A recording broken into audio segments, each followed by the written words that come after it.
Baik, di sini saya akan melakukan pemeriksaan fisioterapi dan intervensi fisioterapi kepada skenario 1, yang dimana skenario 1 ini berbunyi, Nyonya Sinta datang ke klinik fisioterapi Universitas Aisyah Yogyakarta bersama putrinya yang berusia 2 bulan yang mengalami batuk berdahak. Setelah dilakukan anamnesis, diperoleh hasil terjadi penumpukan sputum pada paru kanan bagian upper lobus apikal anterior segmental.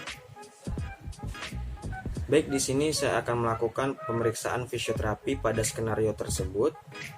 Yang pertama kita lakukan adalah melakukan anamnesis. Kita gali data kepada orang tua pasien tersebut. Karena pasien tersebut berumur 2 bulan, maka tidak mungkin untuk kita menanyakan informasi kepada pasien tersebut. Nah, setelah didapatkan informasi, kita lakukan pemeriksaan fisik. Nah, pemeriksaan fisik ini kita menggunakan 2 pemeriksaan saja. Yang pertama, pemeriksaan auskultasi, dan yang kedua menggunakan pemeriksaan perkusi. Nah, pemeriksaan auskultasi itu kita dengarkan aliran nafas si pasien tersebut menggunakan alat stetoskop. Alat ini di 5 titik di bagian dada. Nah, saya akan praktekkan untuk pemeriksaan auskultasi. Nah, di 5 titik di atas klavikula itu titik pertama, kemudian ke bawahnya itu titik kedua. Nah, titik yang pertama kita taruh di titik ke-1 di atas klavikula, kemudian ke bawahnya, kemudian titik ketiga ke bawahnya, titik keempat ke bawahnya, titik kelima ke bawahnya. Itu pemeriksaan auskultasi. Kemudian untuk pemeriksaan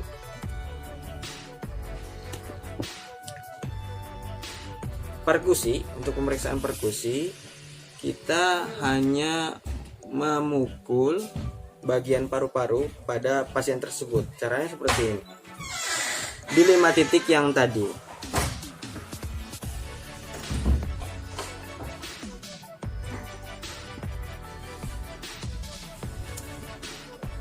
Nah, itu pemeriksaan perkusi.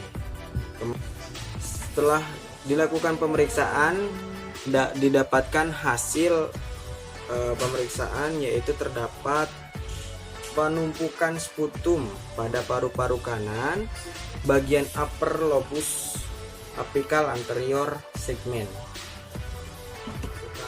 Pemeriksaan fisioterapi menggunakan chest therapy. Chest therapy itu apa? Chest therapy adalah sekumpulan teknik fisioterapi sebagai usaha membersihkan jalan napas akibat menurunnya fungsi.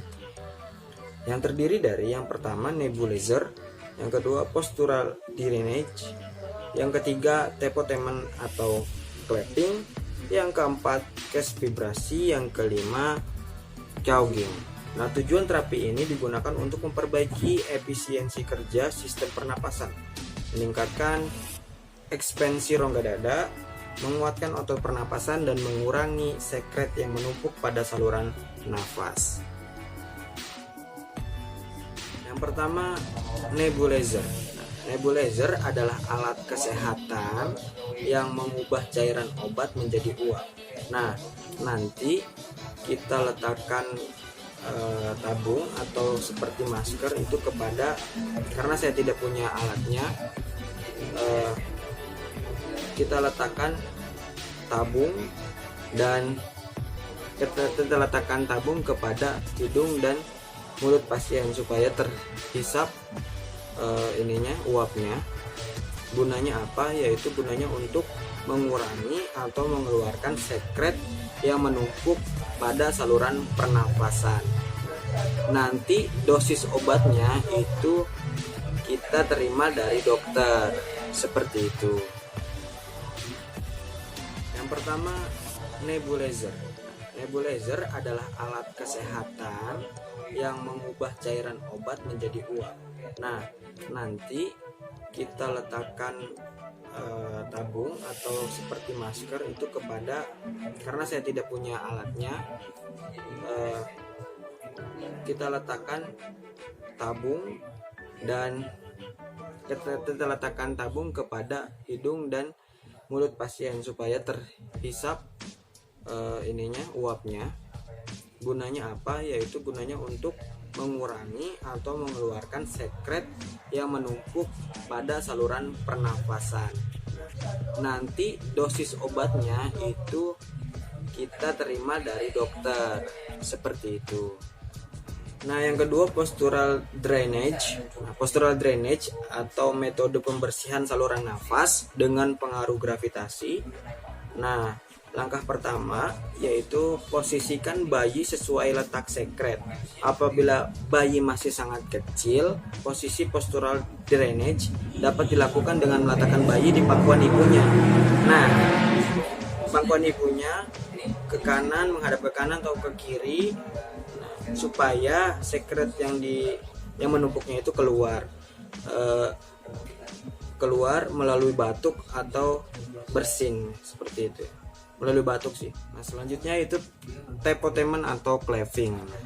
Suatu usaha untuk menggetarkan sangkal torak dan paru sehingga sekret yang ada dalam jalan napas dapat terlepas serta menstimulasi fungsi silia.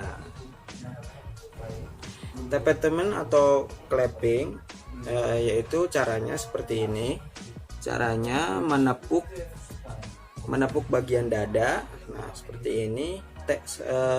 Waktunya 1-2 menit. Tepuk bagian dada.